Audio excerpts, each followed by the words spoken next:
Mesdames, Messieurs, bonsoir et bienvenue dans cette édition d'information. Tout d'abord, entre hier et aujourd'hui, les résultats du baccalauréat session 2019 continuent d'être proclamés sur l'ensemble du territoire. Des résultats qui sont loin d'être satisfaisants. Détail avec Asma Oseidou et Chebou Guisso. Les résultats du baccalauréat session 2019 sont en train d'être proclamés sur l'ensemble du territoire. À Niamey, dans certains centres d'examen, à l'exemple du jury 9, les résultats sont catastrophiques avec un taux de réussite de 24,48% à l'écrit comme à l'oral, précise le président du jury. Si on s'en tient aux chiffres statistiques, nous avons 500 candidats, parmi lesquels il y a eu 22 absents, et nous avons eu au total 112 admis. Premier groupe comme deuxième groupe, ce qui fait un taux global de réussite de 24,48%, ce qui n'est pas énorme. Comparé aux années passées, on tournait autour, en tout cas tout est au-dessus de 30%. Dans tous les jurys que j'ai présentés, c'est au-dessus de 30%. Cette année, 24% en série A, je trouve que ce n'est pas beaucoup, honnêtement. Et les raisons, je ne peux pas le dire. Je sais que l'année a été à peu près normale. Est-ce que c'est lié au sujet ? Je ne sais pas. Entre-temps, les candidats admis au premier groupe ne cachent pas leur joie. Je suis admis à l'écrit, vraiment je suis content. Et j'encourage ceux qui n'ont pas eu, c'est une question de temps et de dévotion. Donc vraiment je suis content, je suis vraiment content. Alhamdulillah, je remercie le bon Dieu. Allah, c'est ma deuxième fois et je suis admise. Allah, je remercie le bon Dieu. Et bonne chance à ceux qui n'ont pas pu admettre. Je suis très content de ma réussite. Bon, j'ai eu écrit passable. Bon, pour les gens qui n'ont pas eu, bon, c'est pas peut-être cette année, c'est pas leur chance. Peut-être l'année prochaine, ils auront, Inch'Allah. Ma joie est immense, Et je remercie Allah, Enfin, pendant que dans certains jurys, les résultats sont proclamés, dans d'autres, les candidats attendent toujours. Face aux résultats catastrophiques enregistrés dans plusieurs jurys qui ont donné les résultats des candidats admis au premier groupe, il est à craindre le pire pour ceux qui reprendront les épreuves à l'oral. Aujourd'hui, à l'hôtel Sahel de Niamey, l'atelier de renforcement des organisations des femmes a débuté ses travaux. Cet atelier organisé par AgriFocus permettra aux participants venus de plusieurs régions de suivre plusieurs présentations relatives à leur domaine d'intervention. Hassan Saleh Mustafa Ibrahim Abdou pour le reportage. AgriFocus et Oxfam, deux organisations de développement décidées à promouvoir l'entrepreneuriat agricole au Niger. Dans cette optique, plusieurs structures des femmes du Niger ont été identifiées pour prendre part à cette session de formation. Les participants seront édifiés sur l'élaboration, le suivi, l'évaluation et la communication des projets dans le but d'améliorer ce qu'ils sont en train de faire actuellement dans le cadre de leurs projets. C'est bon d'identifier des structures qui sont dynamiques, des structures gérées par des femmes et des jeunes qui sont dynamiques, qui sont dans des thématiques qui sont en tout cas de référence sur l'échiquier national et qu'on puisse les accompagner, qu'elles puissent se positionner. C'est comme ça que vos structures ont été identifiées. Nous, on ne se limite pas juste à faire des formations ou à faire des ateliers. On voudrait que la collaboration soit plus pérenne, qu'elle soit durable et qu'elle donne d'autres fruits. C'est pour ça que nous avons mis ensemble différentes régions. Certainement, vous ne vous connaissez pas. Les 3 jours, les 4 jours, les 5 jours que nous allons passer ensemble, ça va permettre également de faire du réseautage. Une autre thématique de cœur pour le réseau, parce que notre cœur de métier, c'est vraiment créer cette collaboration entre les différentes structures pour qu'il y ait une synergie, pour qu'il y ait une complémentarité d'action, pour que ce qu'une structure qui est à DIFA sait faire, qu'on n'aille pas chercher ailleurs, qu'on laisse ces structures-là renforcer les autres et vice-versa. Cette initiative d'AgriFocus est saluée et soutenue par Oxfam qui fait de la promotion des produits agricoles une de ses priorités. Les 2 thématiques qui ont été choisies, ce sont des thématiques assez pertinentes et c'est un choix assez pertinent. Quand on parle d'élaboration et de conception de projets, quand on parle de suivi et évaluation de projets, quand on parle de communication, vous comprendrez que ce sont des thématiques assez importantes dans la gestion, la conception et la gestion d'un projet.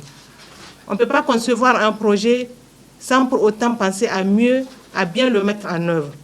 On ne peut pas mettre en œuvre un projet sans penser à bien documenter les progrès qui ont été. Il est bien beau de définir des actions à mettre en œuvre pour un projet, dans le cadre d'un projet, mais ce qui est le plus important pour ceux qui financent le projet, c'est de savoir, ils savent ce que vous allez mettre en œuvre, mais ils ne savent pas ce que vous allez obtenir comme changement.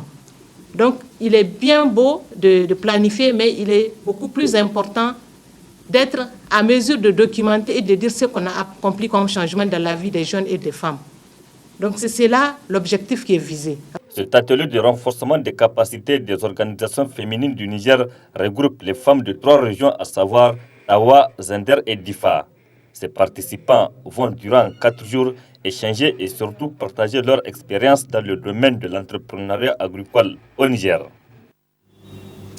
Parlons maintenant d'une injustice qui profite à l'ORTN. En effet, sur chaque facture payée à la Nigélec, de l'argent est retiré pour le compte de l'ORTN au détriment des radios et télévisions privées.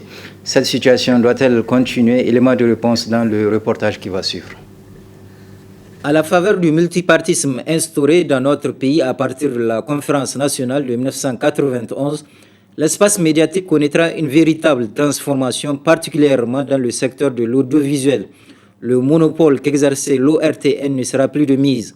La libéralisation de l'espace médiatique permettra à une multitude de radios et télévisions privées de voir le jour. Cependant, une grande anomalie existe actuellement dans la redevance qui est prélevée sur chaque facture payée par un client de la Nigélec pour le compte de l'ORTN. De cette manne considérable, les radios et télévisions privées ne perçoivent aucun franc. Une véritable injustice au demeurant, surtout qu'un grand nombre de Nigériens s'est actuellement détourné du service fourni par l'ORTN. Abdelkader Mamaidi, directeur de la télévision Amfani, précise son opinion face à l'incongruité que constitue la redevance octroyée à l'ORTN. On doit continuer toujours à prélever la redevance au ORTN, même si elle doit changer peut-être de nom, qu'elle ne devienne plus une redevance ORTN, mais une redevance à l'appui de la production pour les médias nigériens. Ou bien pourquoi ne pas même faire un fonds à part comme le fonds d'aide à la presse. Parce qu'il est important quand même que des sociétés, ne serait-ce que, ce n'est pas seulement la Nigélec, mais des sociétés, des grandes sociétés, qu'il s'agisse des sociétés minières ou de télécommunications, puissent contribuer toujours dans un fonds pour appuyer le service public que font les médias nationaux. Plus encore, selon Abdelkader Mamaidi, le prélèvement de l'argent sur chaque facture au profit de l'ORTN doit être reconsidéré. Pour cause, l'ORTN au stade actuel n'est pas plus important que les radios et télévisions privées qui fournissent également un service d'intérêt public. Il est important toujours de prélever un fonds qui va être consacré à la production. Ça, c'est à la production. Parce que je vais vous le dire, même si l'ORTN aujourd'hui reçoit ces fonds-là, mais je vous avoue qu'il n'y a pas assez de production. Parce que aujourd'hui, la production coûte très cher. Avec les moyens modernes qu'il faut utiliser pour la production, ça coûte excessivement cher. Donc pour moi, je vous dis, il faudrait utiliser toujours des fonds, assez de fonds pour la production. Maintenant, il ne faut pas que ça soit seulement un fonds qui sera destiné à l'ORTN. Même nous, les médias privés, on en a besoin et nous faisons du service public. Et d'ailleurs, je vais vous dire quelque chose, l'ORTN aussi fait du commerce. Donc c'est la même chose. Si nous aujourd'hui on pense vous êtes des privés, vous demandez de l'argent aux privés, mais même eux ils font du commerce aussi, parce que vous ne pouvez pas aller là-bas sans payer une couverture médiatique. Enfin, il faut le dire avec force, l'argent perçu sur chaque facture payée par un Nigérien pour remplir le compte de l'ORTN est une énorme injustice que les plus hautes autorités de notre pays ont le devoir de réparer, afin de mettre l'ORTN et les radios-télévisions privées sur la même longueur d'onde. Le syndicat national des enseignants contractuels et fonctionnaires de l'éducation de base a fait un point de presse ce matin. L'objectif étant d'exiger la réparation de l'injustice faite à l'endroit de 473 de leurs camarades dont les contrats ont été résiliés pour non-participation à l'évaluation des enseignants de juillet 2017. Compte rendu Harriet Salah et Sardoumi. Ils sont 473 enseignants contractuels à être révoqués pour non-participation à l'évaluation des contractuels qui s'était déroulée en juillet 2017. 2 ans après, le syndicat national des contractuels et fonctionnaires de l'éducation de base SINASEP exige la réparation de cette injustice faite à ces 473 enseignants. C'est par rapport au respect des mots d'ordre des organisations syndicales que ces camarades ont boycotté l'évaluation et se trouvent être aujourd'hui en chômage technique pendant 2 ans. Nous estimons que 2 ans après, il faut qu'on arrête. Il faut qu'on arrête et que le gouvernement revienne sur la raison. Que le gouvernement tire les conséquences de l'acte posé aujourd'hui par la fonction publique en reconnaissant l'illégalité de cette évaluation. Et bien que le ministère de l'Enseignement primaire comprenne qu'il n'a autre choix que de pouvoir réhabiliter en urgence ces camarades-là. Si aujourd'hui, le SINASEP continue de faire de ça un point d'honneur, c'est parce que ça a toujours été ainsi. Le SINASEP n'est pas un syndicat qui abandonne un combat.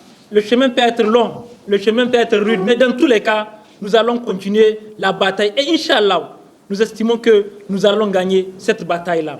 Le SINASEP demande par ailleurs aux militants de se mobiliser pour les élections professionnelles du 31 juillet prochain afin de voter la Confédération nigérienne de travail CNT, la centrale à laquelle est affilié le syndicat, pour une force de lutte. Nous sommes déjà dans les campagnes électorales 2019 qui vont se tenir, Inch'Allah, le 31 juillet. Et vous savez que ces élections professionnelles permettront de déterminer la représentativité des organisations syndicales.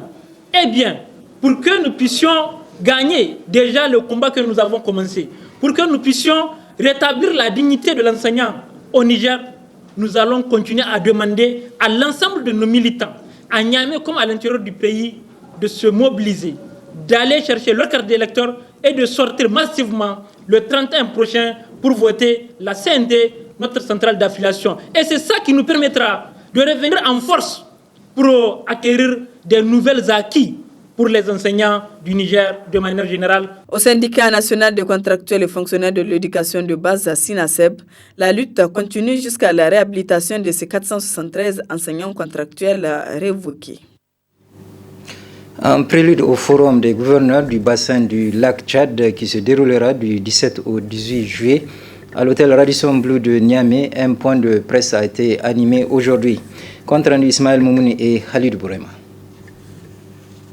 Source de vie pour des milliers de personnes, le lac Tchad est menacé par le réchauffement climatique. À cela vient s'incruster l'insécurité résiduelle de la région occasionnée par la secte Boko Haram, causant ainsi beaucoup de dégâts. Comment y remédier à ce problème et venir en aide à cette population martyrisée? Telles sont entre autres questions auxquelles les gouverneurs de la région du bassin du lac Tchad vont tenter d'élucider. En ce qui concerne donc ce forum que nous organisons, nous avons 3 objectifs principaux que nous voudrions atteindre. Premier objectif, nous voudrions voir les progrès qui ont été réalisés et tous les défis qui se posent à nous depuis la réunion que nous avons tenue en 2018 au Bornou, au Nigeria. Second objectif, c'est en fait d'identifier les objectifs principaux, donc les priorités de chacun de ces 8 gouverneurs. Et nous allons essayer de revoir ces priorités dans le cadre donc des plans territoriaux d'aménagement. C'est de voir en sorte avec ces gouverneurs qu'ils puissent être en accord avec nous par rapport donc à ces priorités qui doivent être prises en compte dans le cadre du développement de leurs régions respectives. Le troisième objectif, c'est de pouvoir prendre des mesures qui nous permettraient de bien asseoir ou de renforcer les efforts qui sont entrepris dans le cadre de la stabilisation au niveau de la région. Le représentant du Fonds des Nations Unies pour le développement a salué les autorités de ce pays pour avoir accepté d'abriter ce forum. De prime abord, nous voudrions vraiment exprimer toute notre gratitude à l'endroit du gouvernement du Niger pour avoir accepté d'abriter ou d'accueillir cette session et surtout pour l'accompagnement comme bien inestimable donc, dans le cadre de la stratégie régionale de stabilisation. Donc comme vous le savez, comme avancée significative depuis la session inaugurale du Forum des gouverneurs du bassin du lac qui a tenu à Maiduguri, au Nigeria, les 8 et 9 mai 2018. Et plus tard, la stratégie régionale a été élaborée et validé par le Conseil des ministres de la CBLT le 30 août 2018, toujours à Abuja, avant d'être endossé par le Conseil de paix et sécurité de l'Union africaine. Donc un autre point à mettre à l'actif des 4 États riverains du lac Tchad, affectés ou touchés par la crise Boko Haram, c'est vraiment la création de cette synergie d'action et de cette synergie dans le cadre de l'élaboration de la stratégie régionale donc de la stabilisation. Cela est vraiment à l'actif de la CBLT, la Commission du bassin du lac Tchad, qui a su jouer un rôle capital. Ce point de presse en période du forum du 17 au 18 juillet à l'hôtel Radisson Blu a vu la présence des journalistes des 4 pays de la CBLT, mais également des confrères de l'international. Les vacances, c'est connu de tous dans notre pays, c'est la période des mariages, une occasion qui permet aux menuisiers de faire de bonnes affaires en vendant leurs meubles à des jeunes mariés. Nos reporters Roumanatou Hassan et Sadoumi se sont intéressés à un nouveau style de confection de ces meubles. Au Niger, les vacances scolaires riment de plus en plus avec une croissance des cérémonies de mariage dans les grands centres urbains, notamment à Niamey, la capitale. Un grand nombre de mariages qui font également le bonheur de certaines couches socio-professionnelles qui exercent des métiers comme la menuiserie. En effet, pour l'ameublement de leur foyer, les couples font recours aux fabricants ou vendeurs de meubles qui, à leur tour, tirent leur épingle du jeu. Les gens viennent doucement, mais ils ne viennent pas beaucoup. On demande aux gens de venir essayer de voir, parce que les meubles qu'on fabrique ici, c'est mieux que les importer. Et puis ici, c'est les Nigériens qui travaillent. Pour les Nigériens, on paye légalement nos impôts. On demande même à l'État de venir commander ici, parce qu'on fait des bureaux, des chaises, on fait tout ici. On fait des trucs de bonne qualité, parce que quand on travaille, on donne même des garanties. 6 mois, 1 an, s'il y a quelque chose, il faut venir. On va arranger, il n'y a pas de problème. Vous avez vu des lits, des salons, des fauteuils, de l'armoire, des placards, des portes-panneaux, des portes isoplènes. On fabrique à peu près tout ce qu'on peut fabriquer, on le fabrique. Chambre, 2 places, de 3 places, de 1 place et demie, de table basse, table télé. On vend plusieurs sortes de lits, de chambres, des tables basses, des tables servant au support, au poste de viseur, mais aussi des buffets. Modèle modèle importé au hayo basi gamara. Les meubles en bois sont très résistants que ceux qui sont importés. On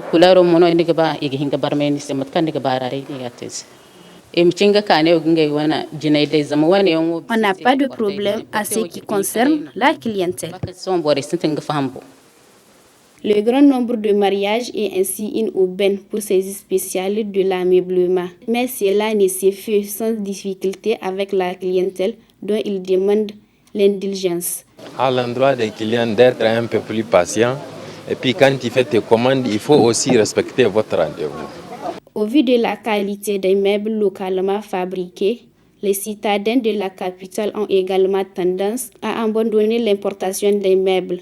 Toutes choses qui ont une grande importance pour l'économie du pays, mais aussi pour lutter contre le chômage de la jeunesse nigérienne.